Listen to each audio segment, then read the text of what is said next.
Hey there, Teresa Davis here, and this is an overview of the Managing Thoughts module in the Roadmap for Grief. The problem to solve in this module is managing your thoughts, which are packed with emotion and irrational thinking that have the potential to prevent you from progressing along in your grief journey in a healthy manner. Now, you're receiving this video because you are interested in joining a small group where we will sit down and manage our thoughts together, working through the process that I've created in the workbook in the Managing Thoughts module. Now, is this module right for you? Well, how's your thought life? Are you able to function on a day-to-day basis? Are your thoughts interfering with your ability to be able to process and interact with your family in a healthy way? Do all of your conversations end up centered around your negative thought processes? Are they beginning to affect the way you live your life? Is your outlook on life, has it changed because of your thought processes? Are you slipping into a state of hopelessness and despair? Because negative thought cycles can definitely lead us down that path. And if you are questioning whether or not this module will be helpful to you, I ask you to consider, are you able to differentiate in your thoughts the difference between truth and lies? Because often, because our grief overwhelms us to the point to where all of our thought processes are interrupted, it's very difficult by ourselves to be able to rationally, objectively look at our thoughts. I know I sure couldn't. And most of you that know my story know that Andrew died very tragically in a plane crash. There was much to work through.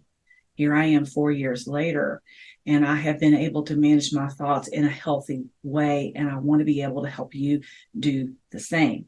Now, there's some steps involved in doing this. First, you got to become aware where your thoughts are coming from. I'm going to teach you how to do that. Then you got to break down your thoughts and discern whether it's truth or lies. I'm going to teach you how to do that. The whole process revolves around being able to renew your mind. And you can't do that in your own strength. I sure couldn't. It's very difficult for us to personally, when we are in the throes, especially in early grief, which I feel like is at least the first 2 years. And there's many factors that complicate that.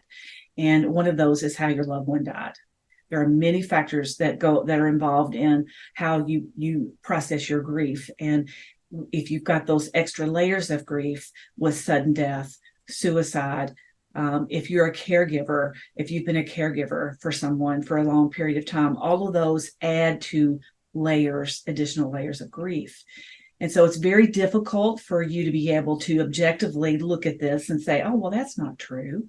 So having someone that you trust in an environment that's safe and secure to sit down with you and help you work through the steps in the workbook is invaluable.